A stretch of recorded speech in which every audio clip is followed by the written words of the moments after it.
It's time for a vacation, and Fairway Travels is here to share great specials for you to choose from.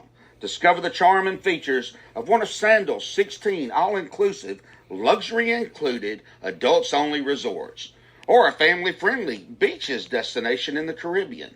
Or how about a couples resort in Jamaica? If cruising's your preference, get Thunderstroke aboard Carnival Cruise Lines or set sail on an award-winning Royal Caribbean ship. Join Virgin Voyages now for a wonderful adults-only sailing. It doesn't matter if you choose to travel by plane, train, automobile, cruise ship, or rowboat, we can help you reach your dream destination. Contact Fairway Travels today at 228-365-1012. That's 228-365-1012. Or email bookitnow247@gmail.com. Fairway Travels, where your journeys keep satisfying. The station where our veterans' voices are heard, MBR Talk. Hey, thanks for tuning in. Welcome, Quack. Program are those of the speakers and do not necessarily reflect the views or positions of any entities they represent. Find us on the web at mbradio.us. Welcome to the Motivated Mindset with your host, me, Jose Flores, and we are going to go into the why behind what we do in life. Have you ever wondered what truly drives people? I know I do. What fuels their purpose and motivation? In this podcast, we're going to explore those profound questions, uncovering the stories and insights that shape our journeys. Join me as we navigate in the depths of human ambition and uncover the secrets to living a fulfilled life, purpose, and driven. Let's get motivated. Thank you. ¿Qué pasa, mi gente? Hey, welcome to the Motivated Mindset. I'm your host, Jose Flores. I'm a combat vet. I served 30 years in the United States Army. And a big salute, man, to all my veterans and my first responders out there. I was born and raised in New York City, a proud Latino, straight out of the Bronx, raised in Brooklyn. That New York City flavor, that hustle, that grit today. I wear many hats. I'm a motivational speaker, a certified personal trainer, certified mediator, and yes, even an end-of-life death doula. This podcast is all about finding out your why, your purpose. We talk about resilience, culture, discipline, the fire it takes to get you moving and keep you moving forward. Because sometimes life takes you in places you don't want to go. But check this out. Here you are to get something that you're probably looking forward to, because it's time to get focused, time to keep that mindset sharp.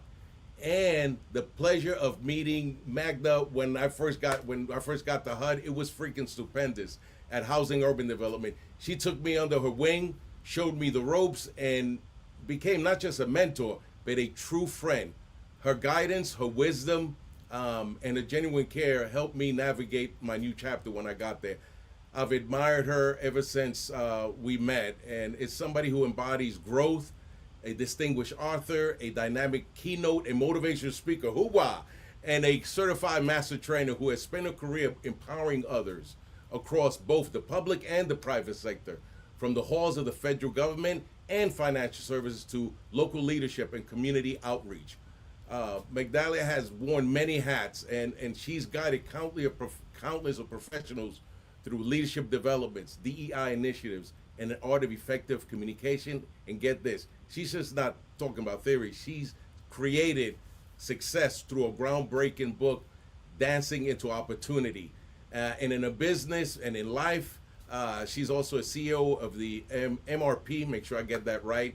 And it's about collaboration, inclusivity, and empowerment. So today, we're gonna deep dive into her incredible journey, her passion, her leadership, her belief in rhythm and connection, and how she's helping others dance into their own opportunities. Mi gente, get ready to be inspired, uplifted, and moved, literally and figuratively, because this episode is going to have some serious rhythm. And please join me in giving a warm, motivated mindset welcome to the amazing, the brilliant Migdalia González. Let's bring her in. Give me a moment. The interview of the week is brought to you by Jersey Mike's, A sub above. Welcome. Migdalia, welcome, ma'am. Good afternoon or good evening. That's right. It is evening. That's right. On the if East you're Washington Coast. State. That's right. On the East Coast, unless you back there somewhere in Washington State. But thank you so much for being on my Thank you for podcast. having me. And I was excited. I'm really excited. I'm trying to calm down here. But hey, tell us a little bit about yourself. Where you're from? Who are you?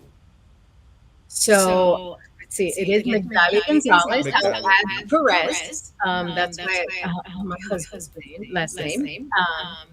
So I am, if you can't tell by my southern accent, I am from the Bronx as well. South Bronx. Woo, woo. Hoorah. As I tell people, the boogie down, the Bronx, DA. Let's get it straight. Yeah. I am also of Puerto Rican descent as well. Just officially retired from the federal government. Yes. I was in the Office of Civil Rights. I'm also the chair of the National Council Hispanic Employment Program Managers throughout the federal government. But once that door closed with the federal government, it was, what am I going to do next? Mhm. And I've always been a trainer, and I've been doing training.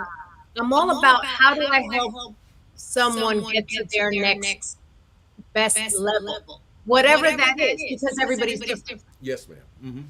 And my son, at the time, had invited me to speak at his college, which is Rutgers University. And part of the training, I said, communications is about dance. You have to learn what the rhythm is for that person, what's your rhythm, and how do you connect. Yes. So, for example, if you're in the South, you may do a two-step. Mm-hmm. But in Chicago, it's called stepping. Step. Right? So it's just about the rhythm of the conversation. Mhm. And everybody's different, right? I could be a big salsa dancer in my head. I mean, I do dance salsa. But, in my head, I could be like the best of the best. And then I meet someone else and I'm like, ooh, yeah, they're really good. Right? So it's all about that. I came from a family of very strong women. Mm-hmm. My grandmother in particular, so I'm technically the first generation here, born in New York. The rest are from Puerto Rico. Mm-hmm.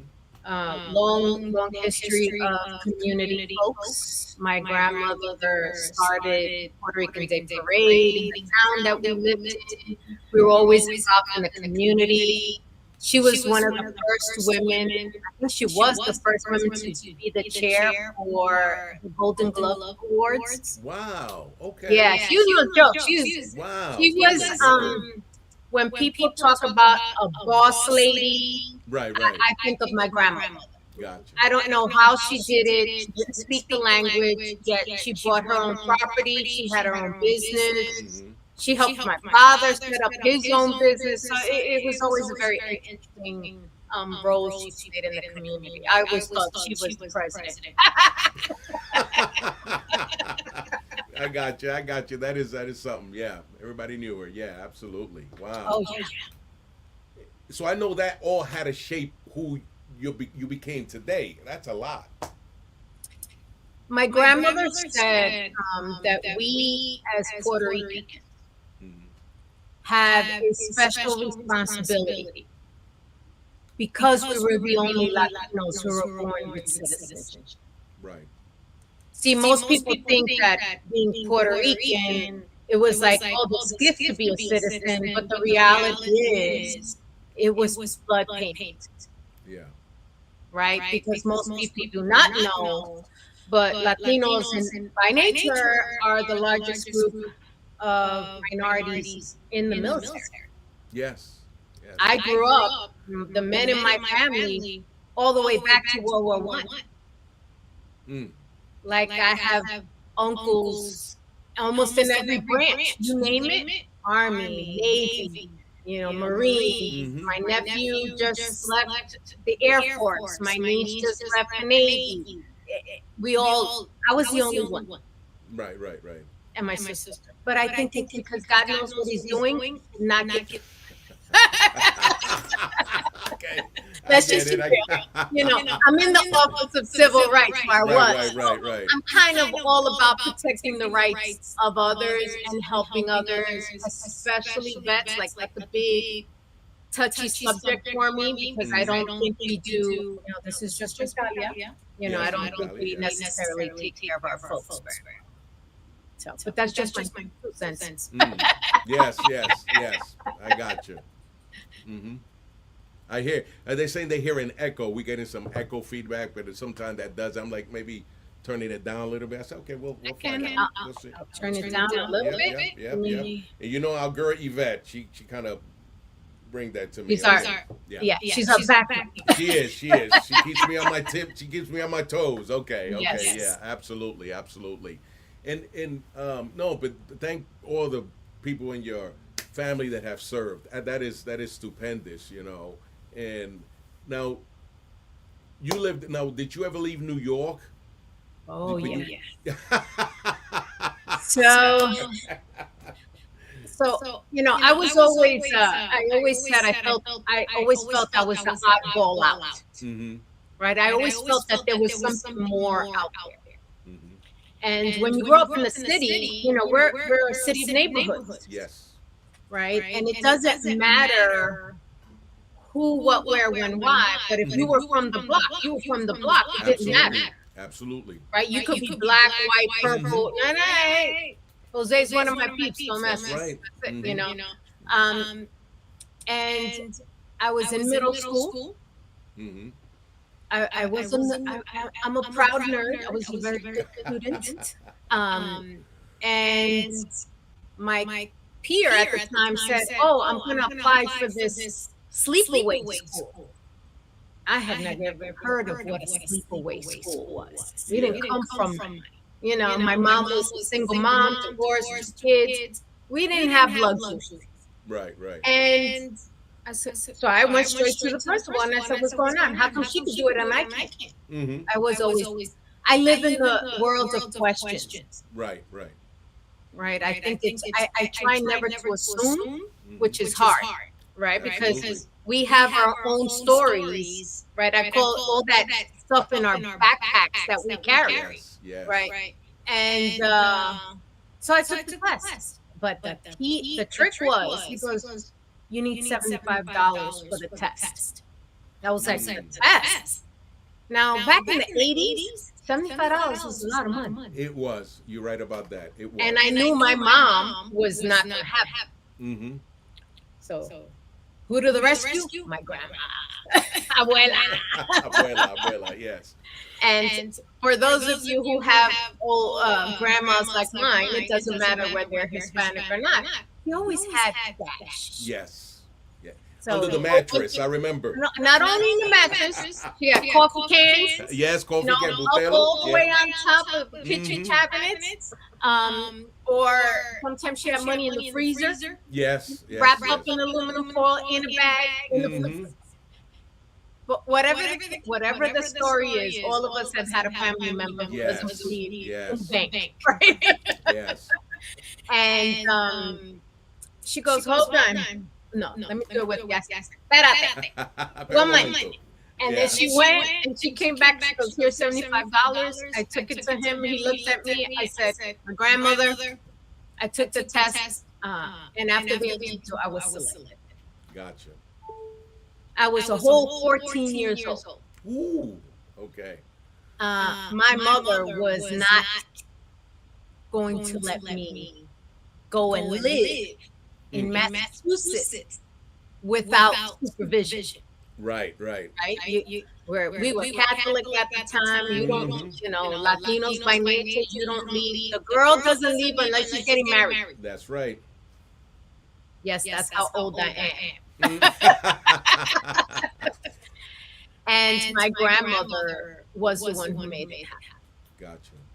Yeah, she said, "This is an opportunity that we can't give you."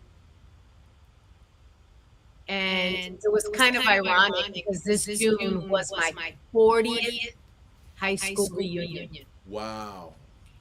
And one of the guys, now please understand, I was at that time, I was only, I think, one of two Hispanics at that school. Put it this way, even the Spanish teacher was Hispanic. Okay? Right. And I don't think any lived in the town. Right.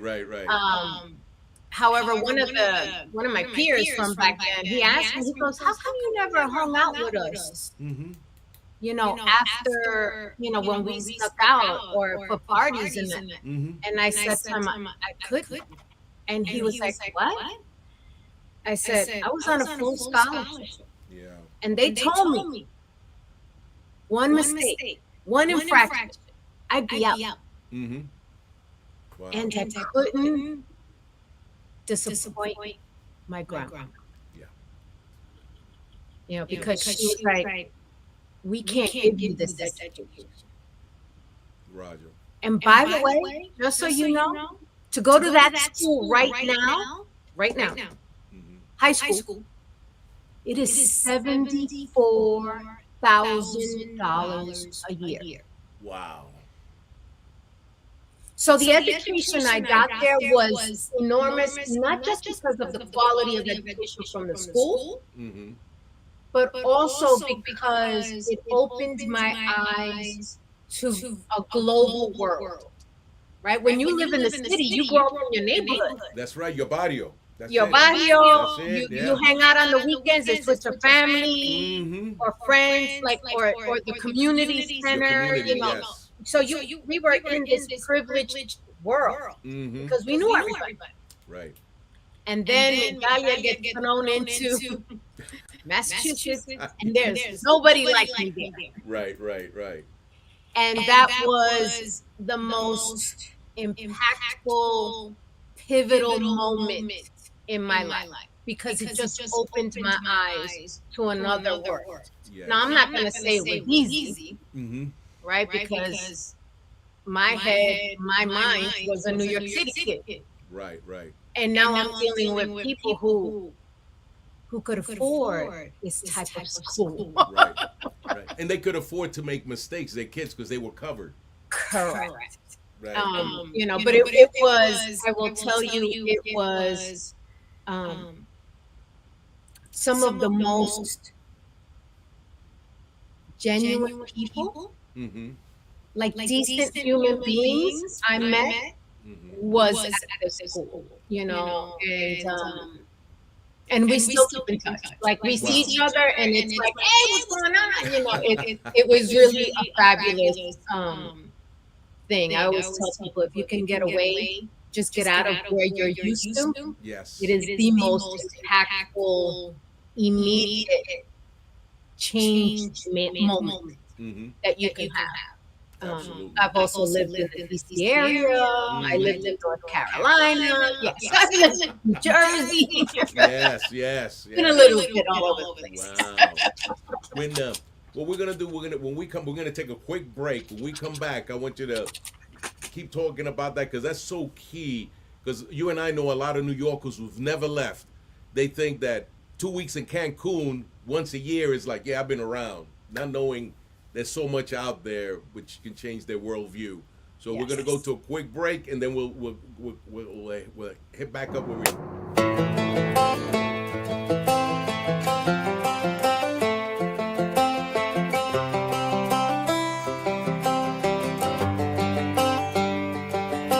It's the guts and it's the glory. 100 stripes, 100 stories.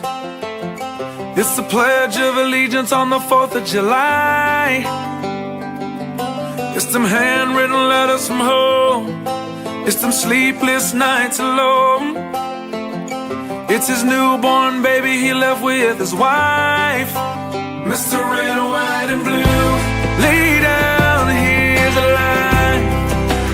Mr. Red, White, and Blue, for these stars and stripes, hey. From the fields of Indiana to the swamps of Louisiana, to the golden coast of California, Uncle Sam's the only family he's got. His purple heart beat warm. stop. And his 18th birthday was the day he was born. Mr. Red, White, and Blue, lay down, here's the light. Mr. Red, White, and Blue, for these stars and stripes. Mr. Red, White, and Blue, stand on the front line. Mr. Red, White, and Blue, pay the ultimate price.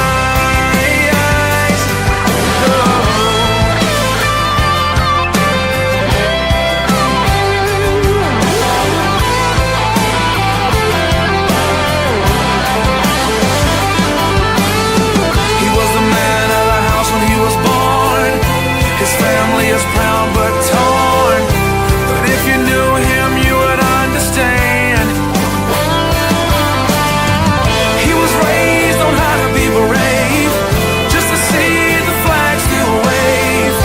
And then he came home with only one hand. 'Cause Mr. Red, White, and Blue, lay down here to lie.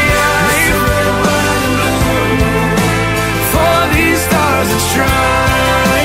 Mr. Red, White, and Blue, stand on these front lines. Mr. Red, White, and Blue, he'll pay the ultimate price. Lay down his life. Mr. Red, White, and Blue, for these stars and stripes. March in line, march in line. Hey. Hey.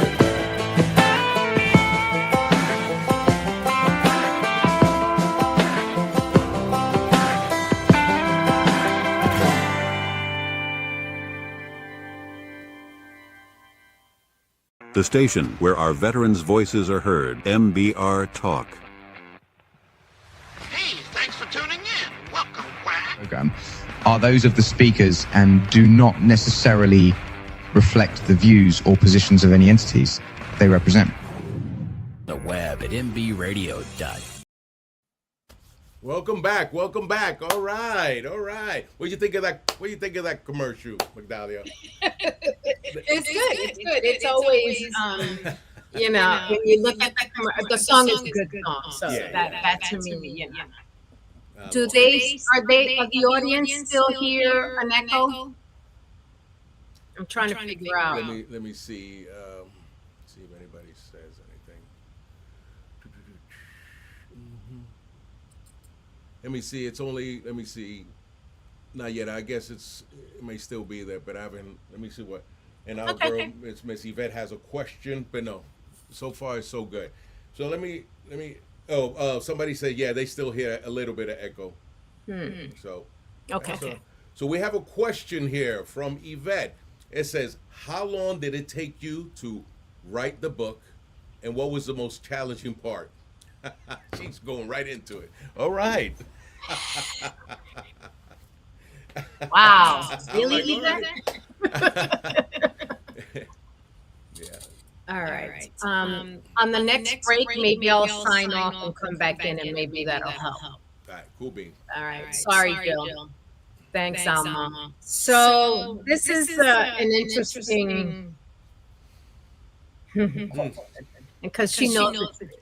Yes. So the book was a promise I made to myself. My son is no longer here. He lost his battle with cancer at the age of 24. So every time I sat to write the book down, it was also a reminder that he's not here. So I wrote it like the first few chapters, I was knocking it out. I was like, and then it was getting harder and harder to write. And then it was easy to come up with excuses. I'm so busy at work. I'm doing, I'm traveling. I can't do this. I can't do that. And then life happens. and I was no longer going to be employed by the federal government. Yes. And within 2 weeks of that date, I left, which was in May. I finished the book. I sat down. So I talk to myself a lot. They like me there. You know, I have different personalities. And so I tell people, if you see me talking to myself, don't bother me. I'm having an important meeting. But the reality is, we can also talk ourselves out of writing the book. Yes. And when I did the first book launch in DC a few weeks ago, someone asked me, you know, about the book and how writing it. And I told them the story that once I got it back from the editor, I didn't even open the file for 2 days. Wow. Because the imposter syndrome started kicking in. Right? Who am I to write a book? Who is this little girl with no money from the South Bronx, Puerto Rican? Who is she to write a book? And my cousin, she's not my blood cousin, she's my cousin. That's my girl. Lily, my husband's cousin. Yeah. She said a friend of hers told her to actually give your imposter syndrome a name. So you could tell it to shut up. So she said hers was Bruno. I said, I like Bruno too. So you'd be like, Bruno, okay. Shut up. You know, just because if we don't try, if we don't take the risk, you know, my husband's all about that. He's like, son, you gotta try. If not, you don't know. And it's kind of interesting because I'll take a risk to help somebody else.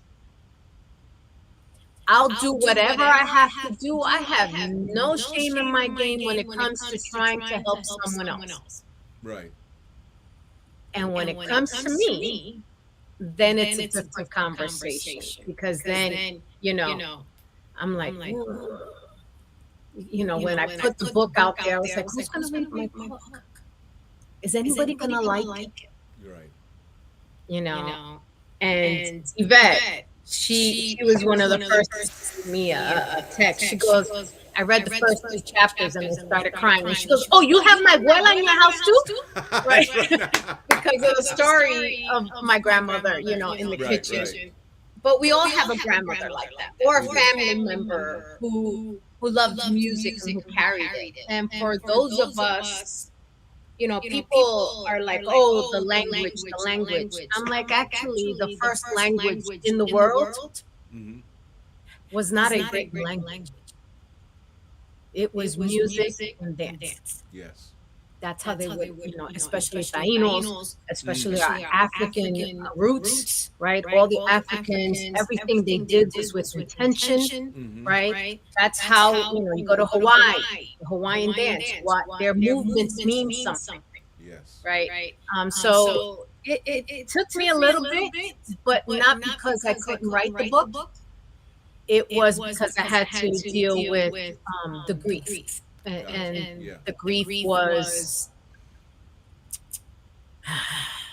it just so happens that in less than a week or so, his anniversary of his passing is coming up. So it's been a little rough. The last 2 weeks. But it's getting better. Yes. Right? I tell people grief is like a rock. You got to carry it in your pocket. And some days it's going to feel real heavy. Yeah. And some days it's supposed to feel light. And that's because your own growth handling it. Yes. But it sucks. It does. But we get through it. We keep moving forward, you know. There's a saying in Spanish, which you know. It says, Yelba mala no muere. Weeds don't die. Yes. That's right. You got to keep them moving. I had another one. This one I got from the military. If you're going through hell, keep going. Keep going. There's something on the other side. Yeah, there's something. And everything is temporary. Yes. Everything is temporary. Yes, absolutely. Even if it sucks really bad, it's temporary. Yes, absolutely. Right? It's all a matter of perspective. It's like I tell people, when this whole situation regarding my job. I'm like, listen, it's all good. And they were like, what? I said, look, I don't look good in orange, and they don't serve wine in jail. So it's, I'm all good. It's like, Yeah, no, absolutely. And we have another question from Yvette. Yes, She yes. said, what advice would you give to someone who feels stuck and unsure how to dance forward, as she puts it? well, you got to have those tough questions with yourself. Mm-hmm. So for many of us, depending on your generation, because it's very generational. Mm-hmm. If you're from the baby boomer age and ours, the Gen Xers, right? We work and hustle, we put in, we got to do our job, period. Mm-hmm. But then as we get older, we start realizing, yeah, but is this really what I want to do? Or life happens like what happened with me. You get a rude awakening Yes, that life is short, it is. right? No matter for someone like me who likes to fix things and find a solution, like that's me. Tell me what the problem is, give me a few, and I'm gonna figure it out. Yes. Right? That's you want it. For those who don't know, but you remember the light cereal, Oh, right? yeah. The commercial. It was Give It to Mikey. Mhm. That was me. Whether I was at this agency or at another agency, if they had a project, they're like, call me. Mm-hmm. She'll get it done. Yes. Right? And it was very important for me to develop that type of reputation because I already knew, because of my name, people were going to judge me before they even saw me. Absolutely. Right? Like you can't, Migdalia González, that's a stamp. Right? Mm-hmm. I also know that people gave me opportunities because I didn't necessarily look a certain way. Right. I was passable. Mm. But then on the flip side to that, I had a lot of minorities who didn't say I was minority looking enough. Right. So it's always this constant battle. Yes. And so when you feel stuck, what happens is we have to get out of that conversation where, well, we have to stay and do our 20 years. Oh, there's nothing, I put in 17 years of my life to the federal government, and look what happened, right? But understand that's everywhere. Yeah. Life happens, but if you're not prepared to have a real look in the mirror and say, is this what I really want to do? Mm-hmm. Then how can you plan for your next step? Right.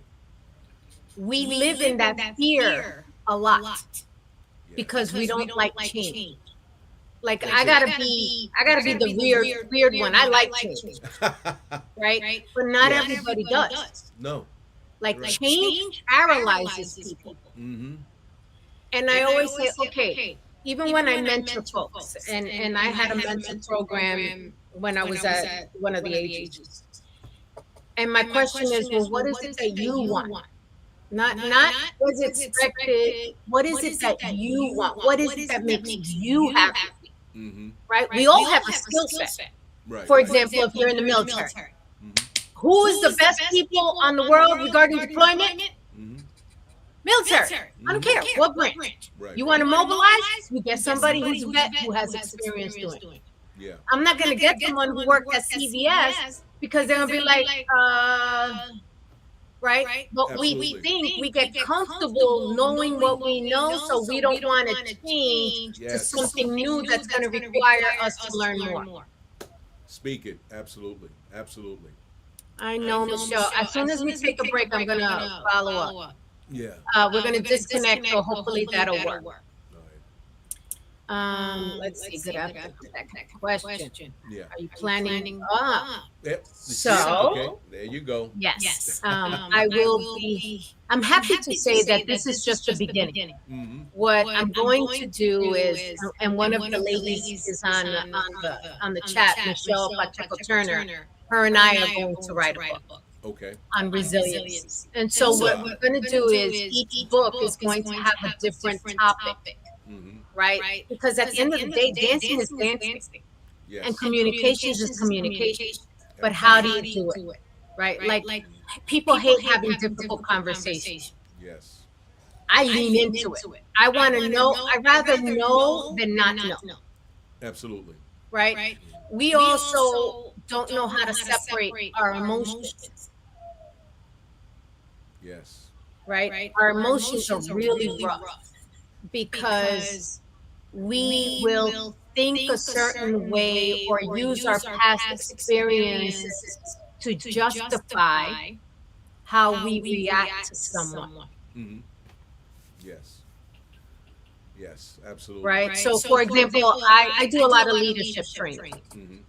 So I was brought into another agency to train all of their senior execs. Mm-hmm. One of the senior exec, and well, two of them were having issues, and it had to do with an employee. Mm. So senior exec A couldn't. She despised this employee. Personal preference, it's just personalities clash. She did everything possible to make this person's life miserable. Mm-hmm. Which, as a leader, he failed, quote unquote, as a leader. Because you got to separate your personal emotions of whether you like someone or not. Absolutely. Then comes Executive C. Executive C and Executive A are talking, and A is like, you got to fire her. She's a horrible employee. And Executive C is like, I don't understand what you're saying because she has blossomed. Like she's knocking it out the park. She's working for me. So no, I'm not going to fire her because you don't like her. Right. And then I had to step in because senior exec A proceeded to say, well, I've been here longer than you. You should listen to what I have to say. And I said, actually, the one who should be removed is you. She didn't like it. Yeah. Wow. But thank God for me, the big wig, the real big wig was in the back of the room and heard everything. Wow. That's how it is. Absolutely. You know, and that's the hardest thing because we're human. Yeah, absolutely. Right? We if we don't connect with someone, it's easy for us to be like, I don't like them, and try not to. And why? Be dismissive for what? Why? Absolutely. If you don't like someone, next. And it's like for people who don't like me. Right. I'm like, okay, sounds personal. Yeah. I like you. On that note, we're gonna take a quick break so we can see that and give you a chance. Yeah. So let's go in, and then I will get that. Here we go. Okay.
Sacred flowers, sacred mother, earth is crying for her daughters.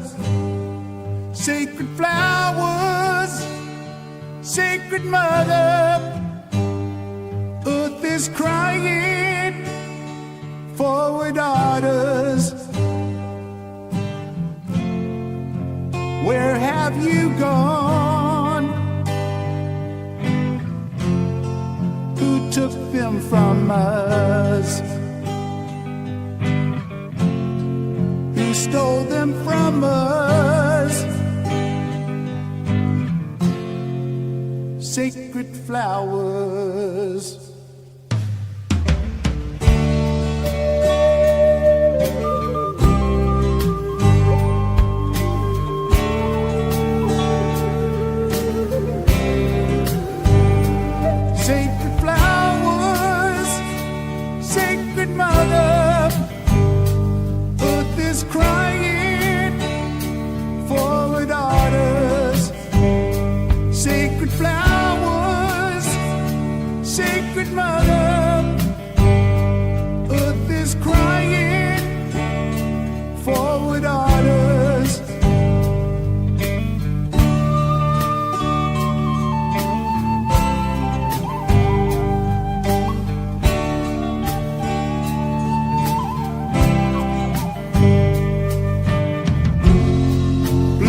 life on the res, bringing light to our lives. You are missing your mist, sacred flowers.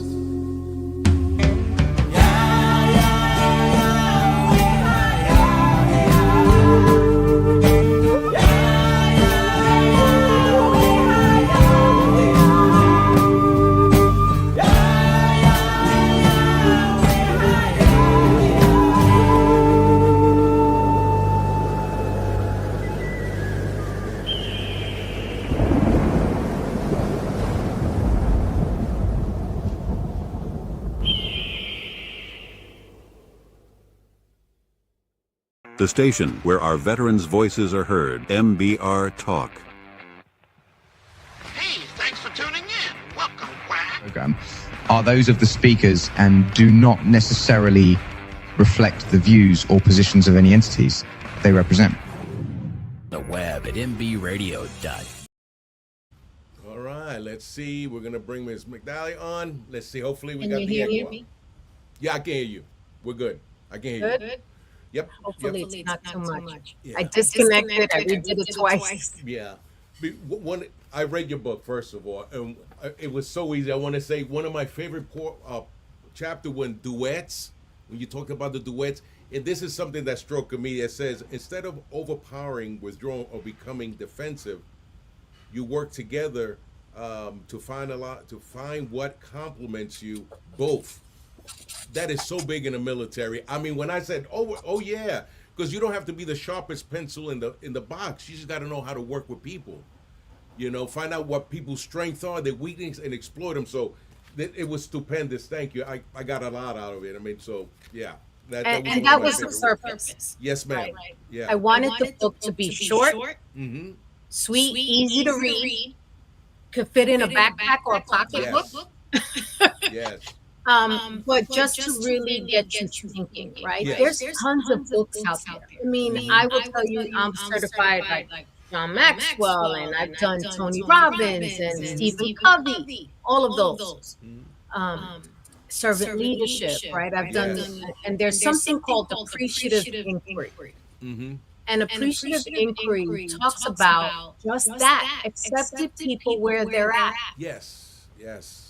Yes. Right? Why would, if I'm not a circle and I'm a square, why would you want to put a square in a circle? It's not going to fit. And what you're going to do is make the square miserable and the circle miserable because you're trying to force something. Yes. Mm-hmm. And so that's why you notice in the book I broke it up into a solo dancer, right? Because we're all going to have these roles. Mm-hmm. Right? Sometimes you're going to be the person speaking in front of everybody. Sometimes you're the person having to defend your parent or your child or a friend. In the military, no matter what, whoever goes down, the second in command picks up. That's right. That's right. Right? It doesn't matter if they're black, white, female, purple, polka dot, who is that second in line? Yes. Absolutely. Yet we allow our egos to block us from moving. Yes. Right? It's like when I hear people, because I still do mentoring, of course, and people who say, I don't understand. I have a master's degree and I served in the military and I did this and I did that. But if you're an ass, you're an ass. Yes. And there is a great book out there called The Likability Factor. Okay. And it talks about no matter how many degrees you get, no matter how much education you think you have, if you cannot communicate with people, you will not move up into leadership positions. Absolutely. Right? Yeah. You will, and there's another book, what got you here won't get you there. And it talks about that. Right? Yeah. It's Bill Gates. Didn't even graduate college. Yeah.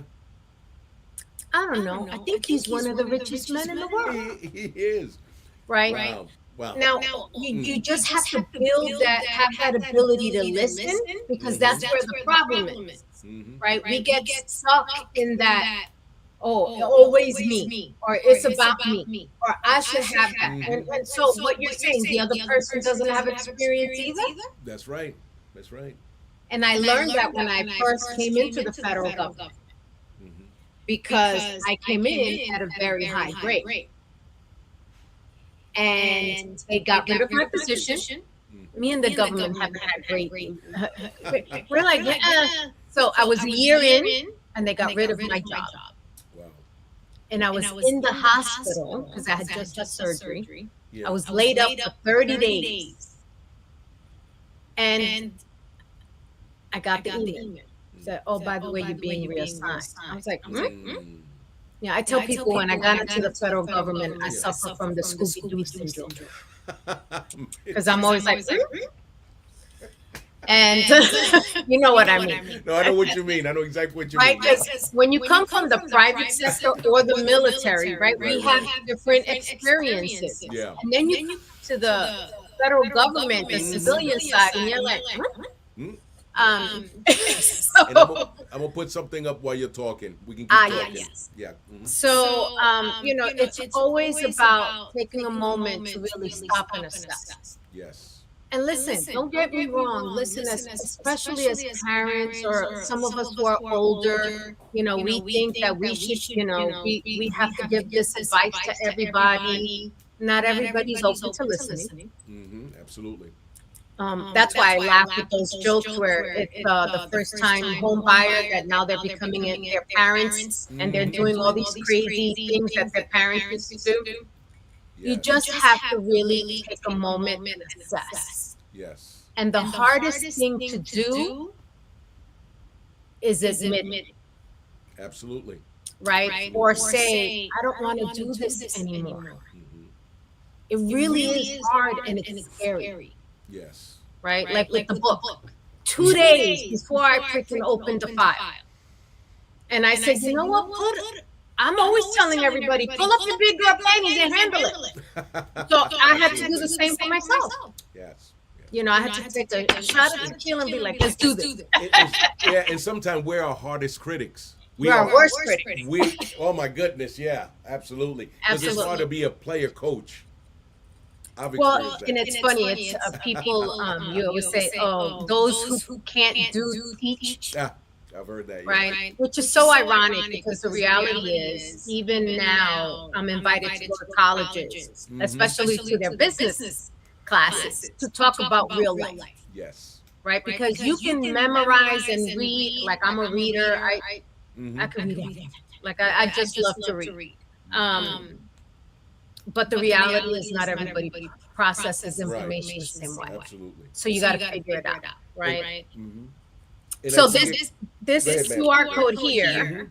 So there's two options. So it is available on Amazon, and he'll bring up the code for the Amazon shortly. But this is okay. The book has another agenda for it. And that is that I'm using the book as a vehicle to help other organizations build up. Because we know that many grants have stopped flowing for a lot of organizations. Yeah.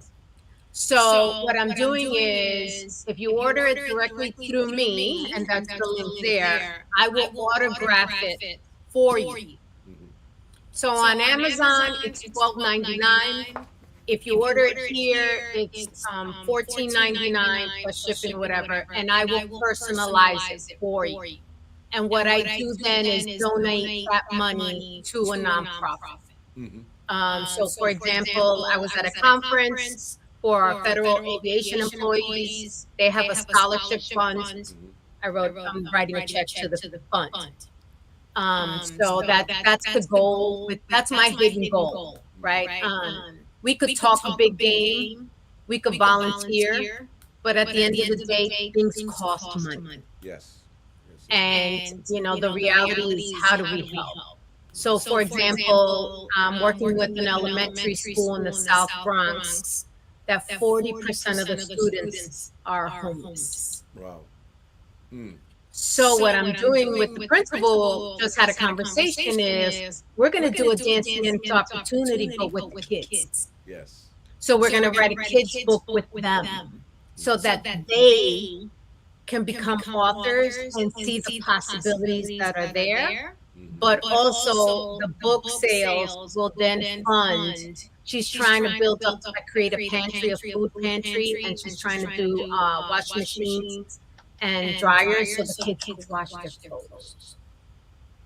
So I want to use the book to help her fund that. And this is the Amazon. So yeah. And it is coming out in Spanish.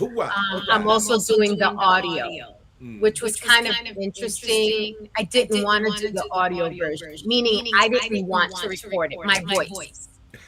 Got you. And someone said to me, "No, you have to record it because it sounds like you have to tell it to your story." So absolutely, getting over that ego thing. Yeah, no, actually, but that thing, we all get to that. But that thing in the Bronx with kids, that is amazing. I'm glad you're doing that because I remember going up in the Bronx. It was terrible. It was cheeks in a seat. They didn't care if you learned anything or not. So no, I thank you for doing this. That is stupendous. For that. Well, if we don't do it, right, then we're part of the problem.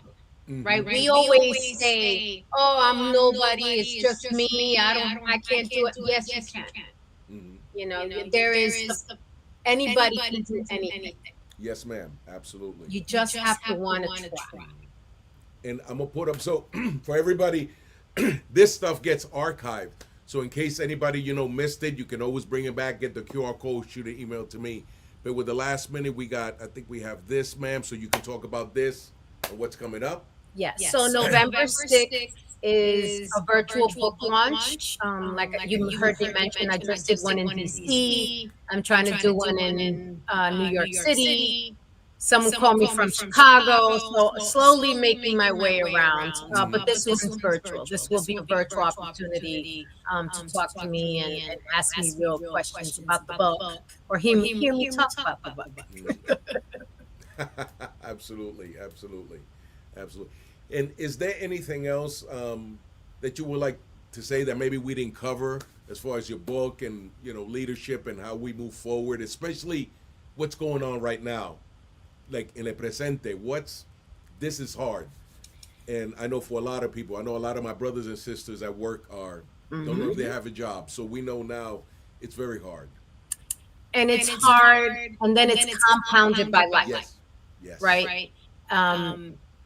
Change is inevitable, and that is the one thing you can guarantee. The challenges and the one thing we can control, and the only thing we can control is how we react to it. Every morning, we have a decision to make. You can wake up and be miserable like everybody else, or you can be the little light. And so, don't get me wrong, I will be the first one to tell you, I have bad days. Like the next week, 10 days is going to be rough for me. Yeah.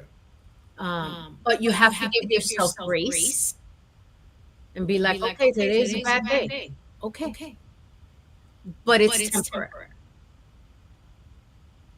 And it's up to you what you're going to do, right? For me, it's always about the fact that I have a daughter and a grandson, right? I finally have a partner in my husband that I've never had before. He's my biggest cheerleader. Right. And my daughter always would make me laugh. She's like, Ma, you have a lot of haters. Yeah. I said, that's okay. Yeah. Tell him to pull up a chair. That's it. Take a number. But you just have to pick a choice. Yeah. And if it's not for you, it's okay. You know that you did the best that you could do with what you were given. Close the chapter. Next. right? If I can do it, all of you can do it. And I know what it is to not have. I know what it is to have my favorite plate of food, which is white rice and fried eggs, because we didn't have meat. I know. Yeah. I know what it is to be a single mom and have to count change to make sure I have milk. Right? So anything is possible. Absolutely. You just gotta want to try. And people are gonna work on your nerves. Absolutely, yeah. And we have somebody who said, amen. Thank you for sharing your story with us. Thank you. And we have Miss Turner said it wouldn't be the same if we didn't get to hear your voice when we're talking about the audio. So we definitely got to hear your voice, right? Wait till the next book with Michelle. She's fabulous. Yep, absolutely. Absolutely. Let me see. And somebody said, yeah, an ass is an ass. Okay, yeah. When we're dealing with people, yeah, absolutely. You can and you can't fix anybody else. No, so that's the biggest. That's the hard lesson. Absolutely. Right? We think that because we're a top performer, or because we love them, or because that they're supposed to. No, don't work. Yeah. No, absolutely. You can't change somebody else. But it's amazing how fast this time went. Like I could do this for hours. Oh my God! But Migdalia, I just want to say thank you so much for being here. And you're gonna change. You're gonna change a lot of people. You're gonna change the world, especially our young people. That's so important. You know what the worst part is? Yeah. Many of our folks. Yeah. Wherever you're from, people in general. Yeah. A lot of people have never felt heard or seen. And if I could, just by saying, "Hey, how you doing? What's good?" Because anybody who knows me knows I'm a jokester. I'm always got to crack a joke, or I always got a smart remark. But if I can make somebody laugh, or just make somebody feel important, and just help them get over that hump, that whatever it is that they're going through, then I did my job. Yeah. And Ms. Turner said, thank you for encouraging words, especially in this climate. Thank you. Absolutely. Never empower somebody else over you. Yes, absolutely. Ladies and gentlemen, I want to say thank you for being here, our audience. Migdalia, thank you, my good friend. Thank you. I'm looking forward to hearing some more from you. Making a difference. Yay! I can get excited. I'm trying to. And, you can imagine our first conversation together when we first met. Oh my God, it was stupid. Oh my, it was crazy. Coming from DOD to this, I was like, oh my, it was.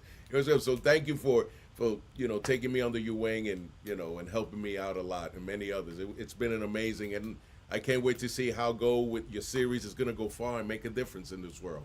Yep, and we will be having our own podcast, Dancing into Opportunity, as well, where we're going to be bringing in folks. Yes, thank you so much. With that, ladies and gentlemen, I will let everybody go. Thank you. Have a blessed weekend, and thank you, everybody, for being here. Thank you. Gracias. Bye-bye. Bye.